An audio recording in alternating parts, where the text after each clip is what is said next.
Muy buenas lectores.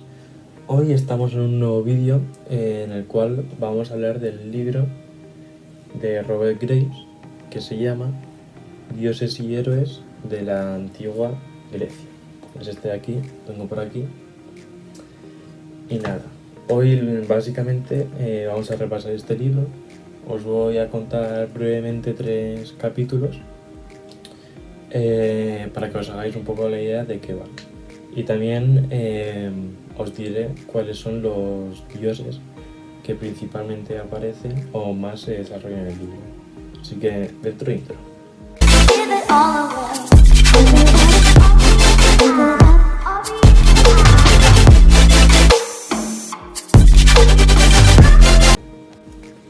Vale, arrancamos. Como os he dicho, primero vamos a hablar de los dioses y diosas que estaban en el Olimpo.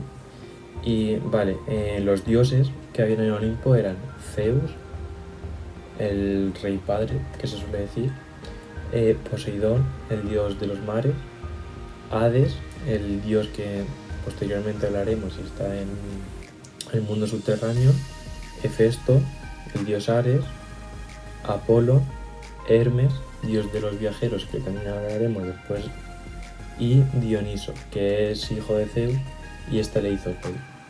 Y después de diosas tenemos a Hera, la diosa madre, se le considera, Demeter, Hestia, Afrodita, Atenea, diosa de la guerra, y Artemisa. Vale, ahora vamos a proceder a hablar sobre un capítulo. Bueno, no lo he dicho, pero este libro no es que tenga un principio, un nudo y un final, sino que cuenta varios mitos, ¿vale? Y como he dicho antes, hoy yo os voy a explicar 3, y uno es por el que vamos a empezar, que es el nacimiento de Hermes. Hermes era... vamos a empezar con el primer mito. Bueno, no lo he dicho, pero este libro, en vez de tener un nudo marcado con un principio y un desenlace, básicamente se divide en varios mitos que son famosos y los cuenta un poco, siempre adaptados a los jóvenes de hoy en día. Y vamos a empezar por el nacimiento de Hermes. Hermes es el dios de los viajeros y comerciantes principalmente, y es hijo de Zeus y de Maia. Maia era una mortal y claro, ¿qué pasa?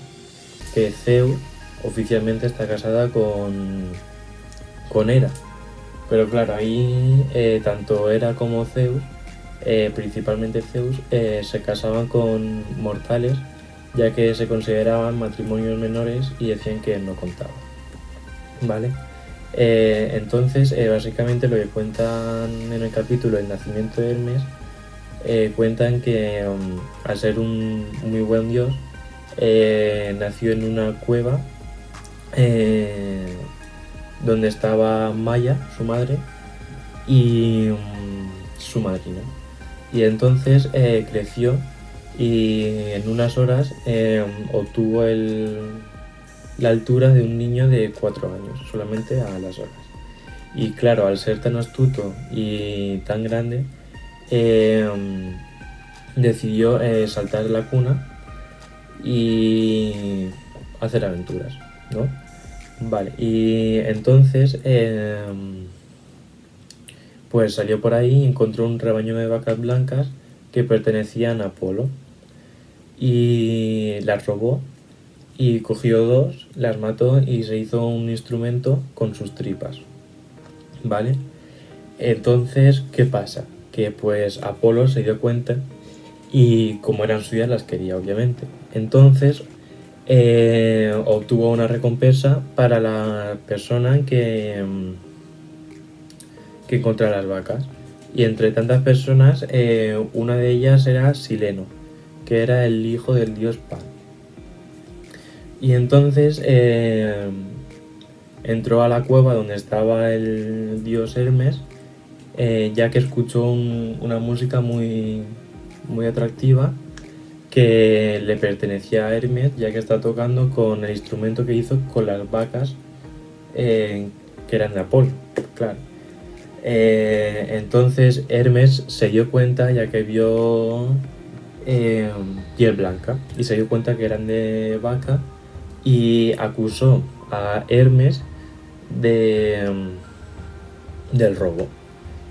Y entonces, como no se decidieron, Apolo decidió bajar y, y entonces subieron los tres, y Apolo organizó como un consejo o un juicio para declarar si era culpable o no.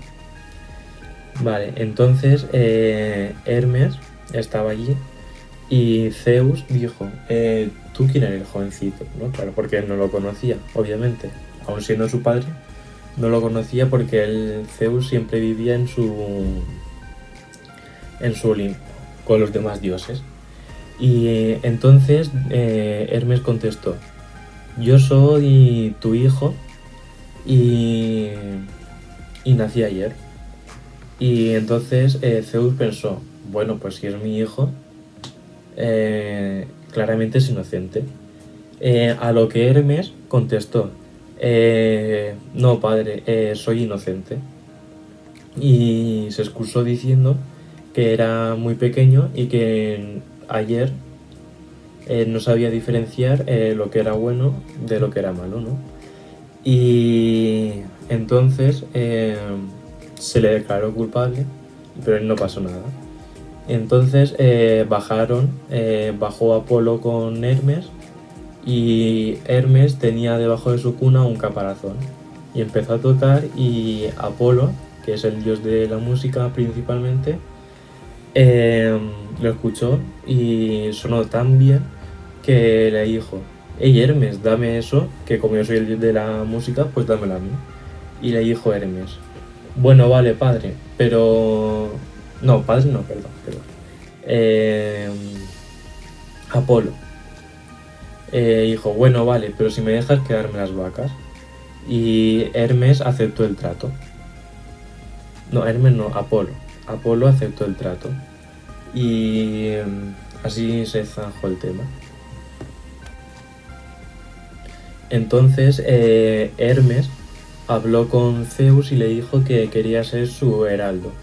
A lo que Zeus aceptó su petición y le regaló un gorro de oro para protegerse de la lluvia, una varita mágica y unas sandalias con alas para poder viajar más rápido que el viento. Y de esta manera podría acompañar y defender a los viajeros y a los comerciantes. Vale, ahora vamos a hablar del Tártaro. ¿Qué era el Tártaro? Pues el Tártaro era el reino de Hades y Perséfone, y era el submundo donde iban las almas de las personas muertas a estar allí eternamente. Y lo que pasaba allí era que cuando las personas morían, sus almas eran acompañadas por Hermes, y les guiaba hacia el Estigio, que era un río subterráneo donde se encontrarían con Caronte. Caronte era un barbudo y viejo barquero que le pedía una moneda a cada alma que pasara. Y esto lo hacía para que pudieran pasar al otro lado del Tártaro y ser juzgados por los tres jueces, que ahora hablaremos de ello.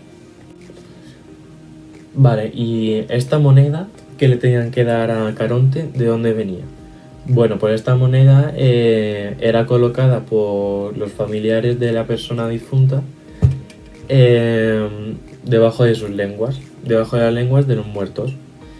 ¿Y qué pasaba si había alguna persona que no tenía moneda?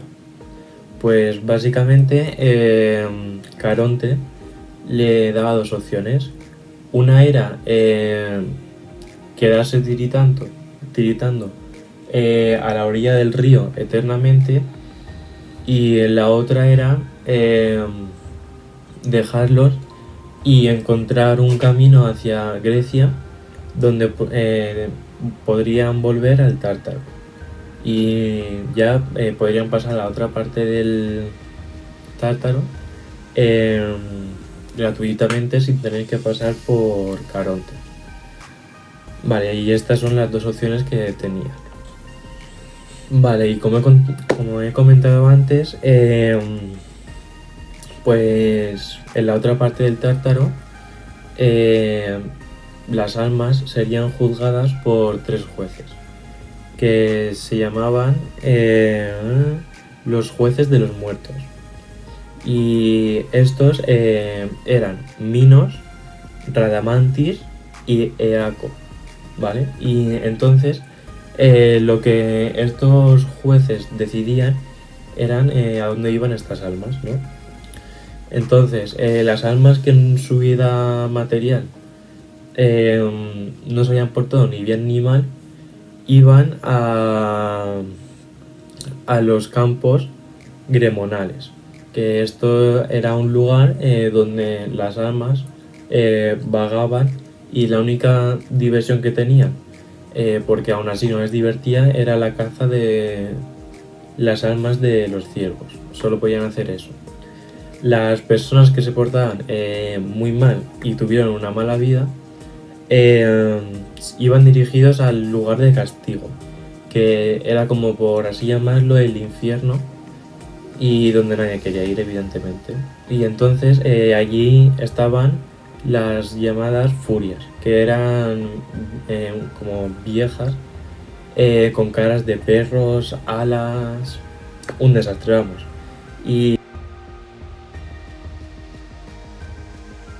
Y siempre estaban cabreadas y les vigilaban a las almas. Y por último, las personas que habían tenido una muy buena vida y lo habían hecho bien, iban a la fuente de memoria. Allí podían beber y recordaban cómo había sido su vida. Y también podían ir al Elíseo, que el Elíseo era como un lugar lleno de flores donde los juegos, la música y la diversión nunca cesaban y eran eternos. Vale, ahora enlazando con el capítulo anterior que hablaba sobre el Tártaro, vamos a hablar sobre Orfeo.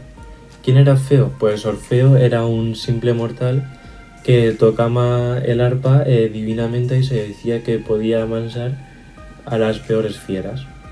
Era hijo de Calíope, que esta era una de las 9 musas que inspiraba, y bueno, esta concretamente inspiraba a los poetas.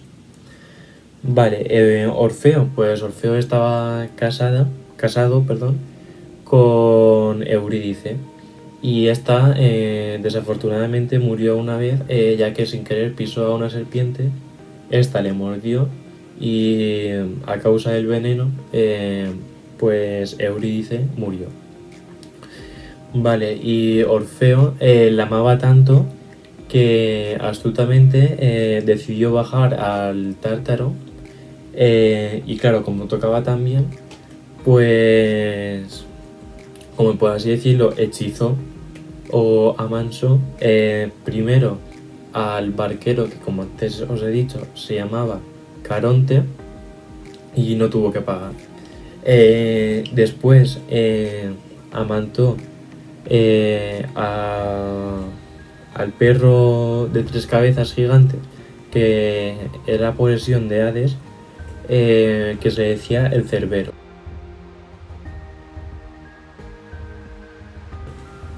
Vale, y este Cerbero básicamente era el guardián y hacía que ningún alma se escapara ni que ningún mortal entrara. Pero claro, Orfeo tocó el arpa y le amansó. Después entró y hechizó, como por así decirlo, tanto a Perséfone, que era la reina, como a Hades, que era el rey. del Tártaro y les hechizó y liberaron a Eurídice, pero solamente con una condición, que desde el mundo subterráneo hasta la tierra, Orfeo no podía mirar hacia atrás, tendría que confiar en los dioses. Y este al principio iba bien hacia su camino, pero finalmente en el último momento pensó que Hades le podía estar engañando y se olvidó de esta regla y miró hacia atrás. Y desde ese momento, pues ya Eurídice se quedó en el Tártaro eternamente y Orfeo no le pudo rescatar. Y para finalizar con Orfeo, os diré que Zeus mandó a su hijo Dioniso a ser un dios, y entonces se convirtió en dios. Y Orfeo, sabiendo de la existencia de este dios, se negó a adorarlo, ya que creía que en su vida mortal no hizo méritos o era un mal ejemplo para los mortales. Entonces Dioniso, lleno de rabia, mandó a un grupo de borrachas llamadas, bueno, no me acuerdo ahora cómo se les decía, eran unas jóvenes borrachas que fueron mandadas por Dioniso y le cortaron la cabeza y lo mataron. Entonces Zeus decidió coger su arpa, que era tan maravillosa, y ponerla en el cielo eternamente. Y desde ese día nació la constelación que actualmente se llama la constelación de la Lira.